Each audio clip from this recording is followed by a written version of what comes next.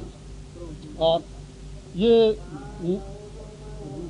حافظ ابن حجر فتح الباری شرح بخاری میں فرماتے ہیں کہ اس میں دو احتمال ہیں. ایک یہ ہے کہ بأن ارواحہم تشکلت بصور اجسادہم اور احضرت اجسادہم. نحمدہ ونصلی علی رسولہ الکریم. قرآن کی بجائے قرآن, وہاں لفظ علیہ ہے. اب علیہ کی بجائے اللہ آ جائے, چلو یہ تو لغزش ہو گئی جی. اعتراض یہ ہے کہ اللہ ہو اور پھر آگے المسلم ہو تو المسلم, اس کو المسلموں پڑھا جائے, یہ کون سی لغزش ہے؟ اور لغزش ہی ہے. آگے پھر پڑھتے ہیں حتی یرجعو, جہاں مولانا حسین علی صاحب رحمۃ اللہ علیہ کی بات نقل کی, بعض جسد کی طرح روح لوٹتا ہے, تعلق قائم ہو جاتا ہے. وہاں پڑھتے ہیں حتی یرجعو, حالانکہ یہ بھی ابتدائی طالب علم کو پتا ہوتا ہے کہ مضارع پہ حتی آ جائے تو وہاں مقدر ہوتا ہے جی. پھر اس کے بعد وہ جو روایت حضرت موسیٰ علیہ الصلوۃ والسلام کی پڑھی, وہاں مررت موسیٰ, ماشاء اللہ یہ پتہ نہیں کس قانون نحو کے مطابق عبارت درست بنے گی. اب ایک لغزش تو ہے نہیں, میں کون کون سی لغزشیں آپ کی نکالوں. مجھے آپ کہتے ہیں پھر جی میرے پاس نور الصباح پڑھے. ماشاء اللہ یہ آپ نے تو کتاب واقعتاً ایسی لکھی ہے نا جو درس نظامی میں پڑھانے کے قابل ہے. اللہ اکبر. اور مجھے پھر کہتے ہیں جی کہ میں نے 2 احتمال کہے تھے, آپ نے 5 کہے تو مان لیا. یہ مان لیا. میں نے کہا کہ آپ کے کم علم ہونے کی یہ دلیل ہے کہ آپ کو یہ پتا بھی نہیں کہ یہاں احتمال 2 ہیں یا 5 ہیں. بات تو میں نے یہ کہی تھی. جس آدمی کو یہ بھی پتا نہیں کہ یہاں احتمال اس تفسیر میں 2 ہیں یا 5 ہیں, وہ مقابلے میں مناظر بن کے آیا ہے جی. اور پھر 2 احتمال ہوں تو پھر بھی چلو ان کے لیے استدلال مشکل ہے, 5 ہو جائیں تو اور مشکل ہو جائے گا. اللہ. پھر آگے کہتے ہیں جی فلا تکن فی مریۃ من لقائی, اس میں جو احتمال میں نے پیش کیا ہے وہ مؤید بالحدیث ہے اور باقی تمام احتمال مردود ہیں. حالانکہ ایک احتمال میں نے یہ پیش کیا تھا کہ جس طرح موسیٰ علیہ الصلوۃ والسلام کو ایذا دی گئی اسی طرح آپ کو بھی ایذا دی جائے گی. اب یہ احتمال مؤید بالقرآن ہے. یہ احتمال لقائک العذاب کما لقیہ موسیٰ, یہ احتمال مؤید بالقرآن ہے. قرآن کہتا ہے لا تکونوا کالذین آذوا موسیٰ. جو قرآن کا احتمال ہے, مولوی صاحب کہتے ہیں وہ قرآن والا احتمال مردود ہے. توبہ, جو قرآن کے احتمال کو مردود کہے وہ بھی اہل سنت کا مناظر بنا پھرے, ظلم ہو گیا. اور پھر آگے اس کے بعد حضرت موسیٰ علیہ الصلوۃ والسلام کی روایت سے کہ یہ جو موسیٰ علیہ الصلوۃ والسلام کو رسول اللہ صلی اللہ علیہ وسلم نے دیکھا نماز پڑھتے ہوئے, یہ قسم عنصری حضرت موسیٰ علیہ الصلوۃ والسلام کا کھڑا ہو کر نماز پڑھ رہا ہو جو ان کا موقف ہے, وہ بات قطعاً نہیں. اس کے بعد کیا ہے وہ فرماتے ہیں کما رآہ موسیٰ علیہ الصلوۃ والسلام لیلۃ المعراج یصلی وقد مر منی ان ارواح القمل لا تتعطل عن العبادات فی القبور ایضا, کہ یہ افعال روحوں کے ہیں. مولانا انور شاہ صاحب کشمیری رحمت اللہ تعالی علیہ تو فرماتے ہیں کہ یہ کام روح نے کیا. مولانا کہتے ہیں کہ یہ کام اس جسم کا ہے اور اس جسم عنصری کی حیات کا ثبوت کر رہے ہیں جی۔ اس کے بعد مولانا نے ایک اور دلیل پیش کی ہے اپنے نظریے کو ثابت کرنے کے لیے، وَاسْأَلْ مَنْ أَرْسَلْنَا۔ یہاں بھی مولانا نے کہا کہ 2 احتمال ہیں۔ افسوس یہ ہے کہ یہاں بھی مولانا کو پتا کچھ نہیں، یہاں بھی 2 احتمال نہیں 5 احتمال ہے، 5 احتمال ہے، 2 احتمال نہیں۔ ایک احتمال ہے وَاسْأَلْ أُمَمَهُمْ وَعُلَمَاءَ دِينِهِمْ، دوسرا ہے ان انبیاء علیہ السلام کی کتابوں کو دیکھ لو، تیسرا ہے یمکن ان یکون السؤال عن حالہم، چوتھا ہے النظر فی ادیانہم، اور پانچواں ہے واسأل الرسل۔ اب 5 احتمال ہیں یہاں پر بھی۔ پھر بیت المقدس میں بھی ملاقات کی ہے جس آپ نے انبیاء کے ساتھ، اس سے بھی حیات ثابت کر رہے ہیں۔ تو کیا آپ یہ کہیں گے کہ اب تک تو کہتے تھے کہ نبی زندہ ہوتے ہیں قبروں میں، جسم عنصری میں زندگی ہوتی ہے، اب جسم عنصری کی زندگی کا دعویٰ کر دو کہ جی بیت المقدس میں بھی تمام انبیاء جسم اپنے اجسام عنصریہ کے ساتھ زندہ ہوتے ہیں؟ اور آپ اس کی بھی ذرا وضاحت کیجئے، کیا آپ کے نزدیک شب معراج کو، لیلہ معراج کو، جو رسول اللہ صلی اللہ علیہ وسلم کے پیچھے اقتدا کی ہے انبیاء کرام نے، کیا ان کی روحوں نے اقتدا کی تھی یا ان کے اجسام عنصریہ قبروں سے نکل کے گئے تھے؟ یہاں پر جمہور اہل سنت کا جو موقف ہے وہ یہ ہے کہ روح وہاں پہ ملے تھے اور روحوں نے ملاقات کی تھی اور نماز پڑھی تھی۔ یہ میرے پاس ہے فتح الباری حافظ ابن حجر رحمہ اللہ کی، وہ فرماتے ہیں وَإِنَّهُ أُتِيَ هُنَاكَ بِأَرْوَاحِ الْأَنْبِيَاءِ، وہاں پر نبیوں کے روح آئے تھے۔ نشر الطیب ہے حضرت تھانوی کی، وہ فرماتے ہیں اور دوسرے مقامات پر ان کی روح کا تمثل ہوا، یعنی غیر عنصری جسد سے، جس کو صوفیاء جسم مثالی کہتے ہیں، غیر عنصری جسم۔ یہ میں نے مولانا کے دلائل کا تجزیہ آپ کے سامنے پیش کیا۔ ایک اور آیت قرآن کریم کی سنیے، اب تک میرا مولانا کے ذمہ قرض ہے جو فَيُمْسِكُ الَّتِي قَضَىٰ عَلَيْهَا الْمَوْتِ، میں نے کہا تھا اس کا معنی یہی ہے کہ روح نکل گیا، اور لا يردها الى البدن مفسرین نے لکھا، اور معنی یہ ہے کہ روح کو روک لیا گیا اور قیامت سے پہلے جسم عنصری کے اندر روح نہیں آ سکتا۔ یہاں کوئی احتمال نہیں، غیر محتمل، بالکل واضح اور صریح آئے۔ مولانا اس کو تو ماننے کے لیے تیار نہیں ہے اور محتملات کے پیچھے جا رہے ہیں۔ دوسری آیت ہے قرآن کریم کی، یہ وَإِذَا النُّفُوسُ زُوِّجَتْ، اس پر یہ میرے پاس ابن کثیر ہے، اس میں لکھا ہوا ہے اِذَا النُّفُوسُ زُوِّجَتْ اے زُوِّجَتْ بِالْأَبْدَان، کہ جب قیامت آئے گی، قیامت کے دن روحوں کو جسم کے ساتھ جوڑا جائے گا۔ قیامت سے پہلے روح کو جسم کے ساتھ جوڑا نہیں جائے گا، قیامت سے پہلے روح کو جسم کے اندر داخل نہیں کیا جائے گا۔ اور اب تک میں آپ سے جو مطالبہ کر رہا ہوں کہ آپ برملا یہ کہیں کہ آپ حضرت نانوتوی کے نظریے کے قائل ہیں یا باقی بزرگان جو امت میں گزرے ہیں ان کے نظریے کے قائل ہیں، آپ اخراج روح کے قائل ہیں یا نہیں؟ ادھر آپ کہتے ہیں کہ جو حضرت نانوتوی کی اس عبارت کو نہ مانیں، ان کے مسلک کو نہ مانیں، وہ دیوبندی بھی نہیں اور اہل سنت بھی نہیں، اور پھر خود کہا کہ جو اخراج مانے، اخراج مان کے تعلق مانے، وہ بھی دیوبندی ہے۔ تو اس کا مطلب یہ ہوا کہ پہلے بھی دیوبندی ہیں، دوسرے بھی دیوبندی ہیں، تو بات تو اپنی آپ نے خود ختم کر ڈالی۔ یہ خازن کے اوپر میرے پاس بغوی ہے تفسیر، اس میں لکھا ہوا ہے وروی عن اکرمۃ قال وَإِذَا النُّفُوسُ زُوِّجَتْ رُدَّتِ الْأَرْوَاحُ فِي الْأَجْسَادِ، قیامت کے دن رُدَّتِ الْأَرْوَاحُ فِي الْأَجْسَادِ، قیامت کا دن جو آئے گا تو اس دن روحوں کو جسم کے اندر لوٹایا جائے گا، اس سے پہلے کی کوئی بات نہیں ہے۔ یہ ذرا آپ خاموش۔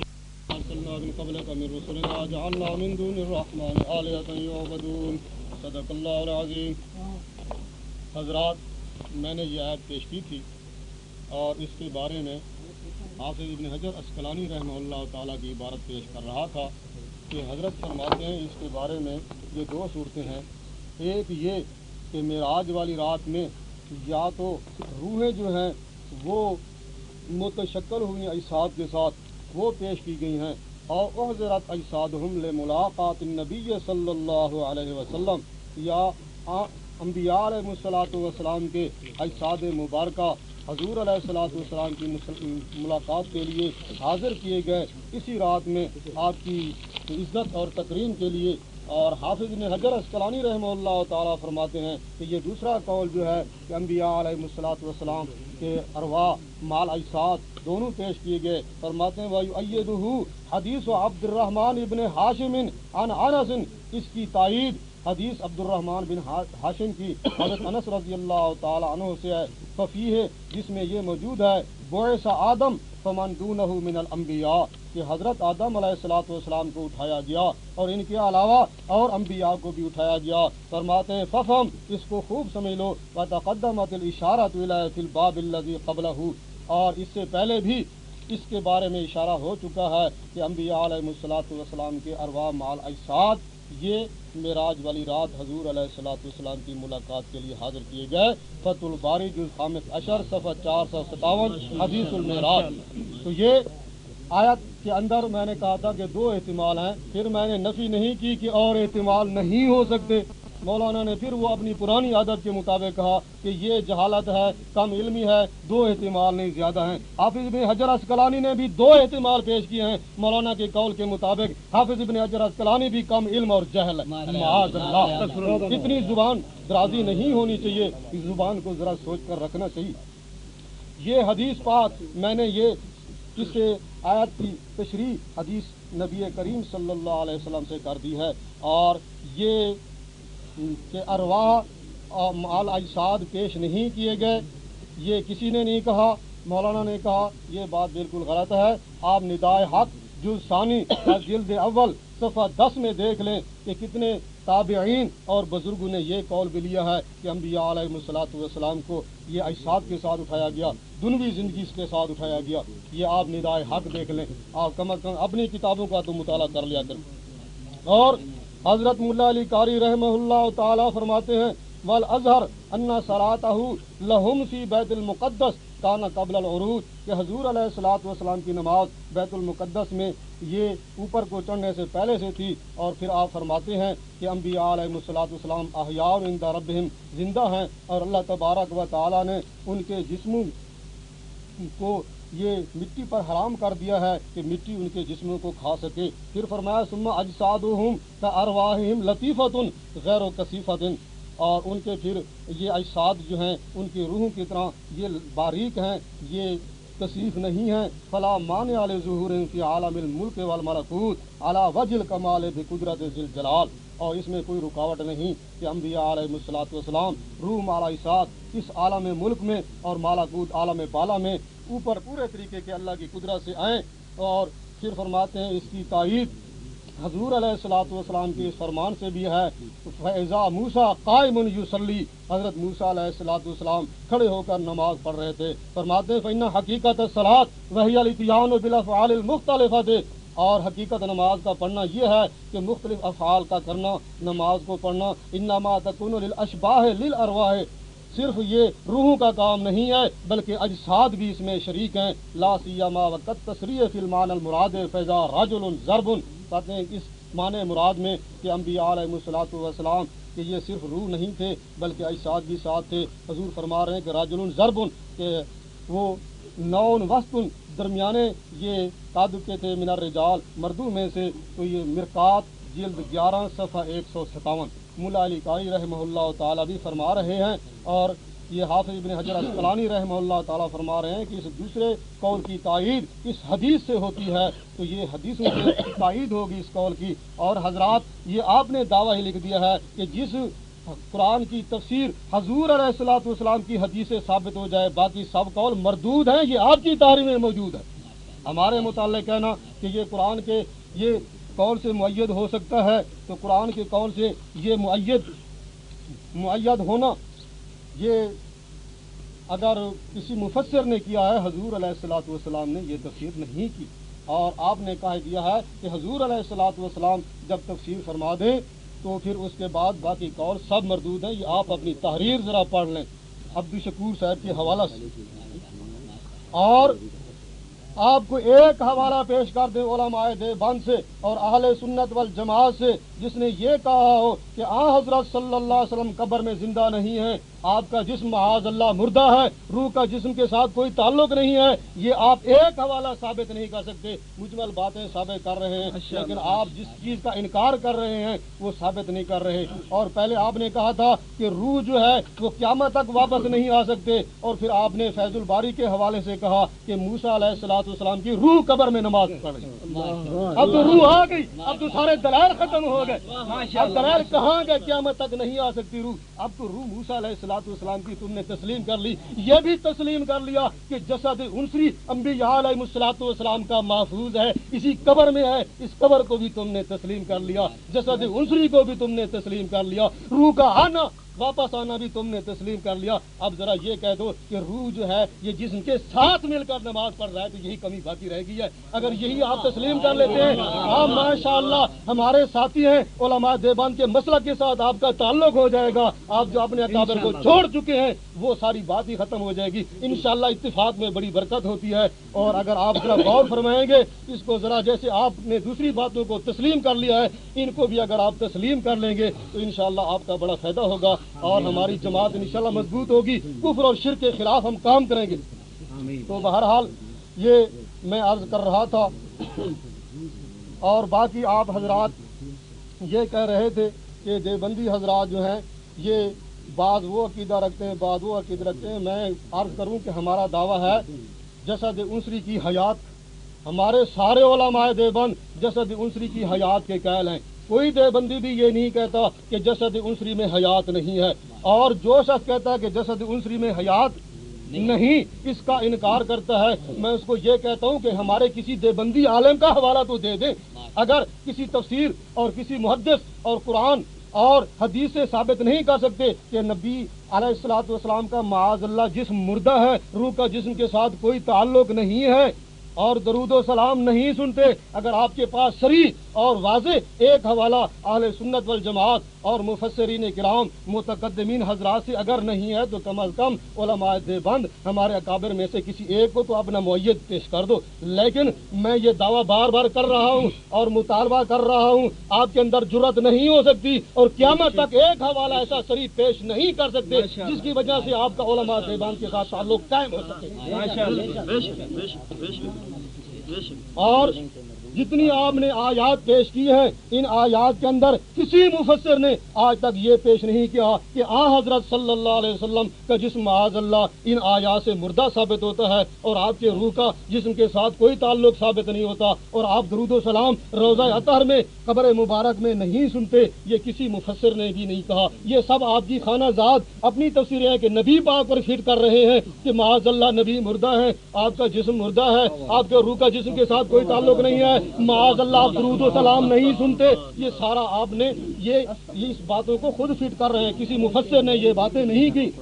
شیخ القرآن تفسیر جواہر التوحید میں فرما رہے ہیں کہ کیا یہ تفسیر حضرت صلی اللہ علیہ وسلم سے منقول ہے یا صحابہ اور تابعین سے یا امام مجتہدین اور فقہاء امت میں سے کسی کا قول ہے؟ فرماتے ہیں ہاتھو برہانکم ان کنتم صادقین، اگر تم سچے ہو تو تفسیر ایسی لو جو کسی سے منقول ہو، اپنی طرف سے یہ بات نہ کرو۔ اگر جناب کا ذاتی اجتہاد، یہ ذاتی اجتہادات چھوڑ دو، سارا اختلاف یہاں سے پیدا ہو رہا ہے کہ ہر آدمی اپنے آپ کو مجتہد سمجھنے لگ جاتا ہے۔ تو یہ تو جناب کو مبارک ہو کہ آپ اپنے اجتہاد پر عمل کر رہے ہیں، اپنے اکابر کا دامن چھوڑ چکے ہیں۔ نحمدہ ونصلی علی رسولہ الکریم۔ مولانا حبیب اللہ صاحب نے ایک آیت وَاسْأَلْ مَنْ أَرْسَلْنَا سے اپنا نظریہ حیات النبی کے متعلق ثابت کرنے کی کوشش کی۔ اس سلسلہ میں انہوں نے کہا جی کہ حافظ ابن حجر نے دو صورتیں پیش کی ہیں۔ ایک صورت ہے کہ روح متشکل تھے، دوسرا یہ ہے کہ اجساد نکل کے بیت المقدس میں رسول اللہ صلی اللہ علیہ وسلم کے پیچھے نماز پڑھنے کے لیے گئے تھے۔ اور دوسرے قول کو مولانا حبیب اللہ صاحب اختیار کرنا چاہتے ہیں اور کہتے ہیں حافظ ابن حجر نے آگے کہا ہے کہ فلاں حدیث اس کی تائید کر۔ اس روایت یہ جو دوسری صورت ہے اس کے الفاظ یہ ہیں